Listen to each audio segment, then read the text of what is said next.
جزاک اللہ خیر شیخ ہمارے ساتھ جوائن ہونے کے لیے. سوالات کا سلسلہ بارک شروع اللہ کرتے ہیں. فیکم. جی بسم اللہ. محمد افضل میں آپ کو ایڈ کر رہا ہوں, آپ اپنا سوال کریں جلدی سے. جی السلام علیکم ورحمۃ اللہ وبرکاتہ. وعلیکم السلام ورحمۃ اللہ وعلیکم وبرکاتہ. السلام وبرکاتہ. جس میں ایک سوال ہے طرح مطلب جیسے کوئی امام ہے مسجد میں ہے نا سر, تو اس میں جیسے مسجد کے پاس میں ہی بالکل مطلب روم رہتا ہے, جیسے وہ رات میں وہیں پیش ہوتا ہے, تو مطلب جیسے رات میں اس کو احتلام ہو گیا تو اب اس کو غسل کرنے کے لیے مطلب نیچے جانا ہے یا مسجد سے گزر کے جانا ہے, اس کا کیا مسئلہ ہے کہ اس کو گناہ ہوگا مسجد میں ہی سویا ہے اور اس طرح احتلام ہو گیا ناپاکی حالت میں, کیا کریں ٹھیک ہے اس کو, بات. اس طرح کیا کرنا چاہیے؟ بسم اللہ والحمد للہ والصلاۃ والسلام علی رسول اللہ.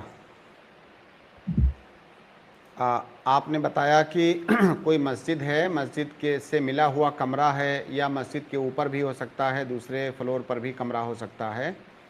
اس میں اگر کوئی ہے, اس کو احتلام ہو گیا, اب اس کو مسجد سے گزر کر کے جانا ہے غسل کرنے کے لیے, تو اس کا کیا حکم ہے؟ تو دو مسئلہ. پہلا مسئلہ یہ کہ اگر مسجد کے اوپر کوئی کمرہ بنا ہوا ہے امام یا مؤذن کے رہنے کے لیے, یا مسجد سے متصل, مسجد ہی کی بلڈنگ میں مسجد سے متصل نماز پڑھنے کی جو جگہ ہے اس سے متصل الگ سے کوئی کمرہ بنا ہوا ہے جس میں کوئی رہتا ہے, تو رہنا اس کا بالکل جائز ہے, چاہے مسجد کے اوپر ہو یا مسجد کے کسی سائیڈ میں ہو, مسجد سے متصل مسجد ہی کا ایک حصہ ہے, اس کمرے میں رہنا جائز ہے. اس وہ کمرہ بعض احکام میں تو مسجد کے تابع ہوگا, مسجد کے حکم میں ہوگا, لیکن بعض احکام میں اس کمرے کا حکم الگ ہوگا.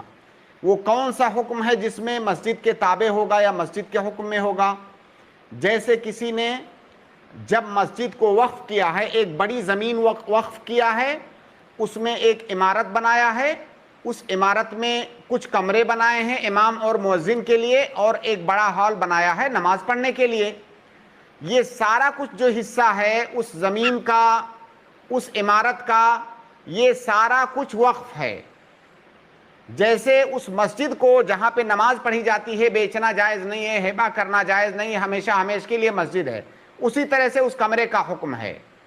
تو اس مسئلے میں تو وہ مسجد کے حکم میں ہو گیا کہ اس کو بیچنا جائز نہیں ہے, وہ وقف ہے.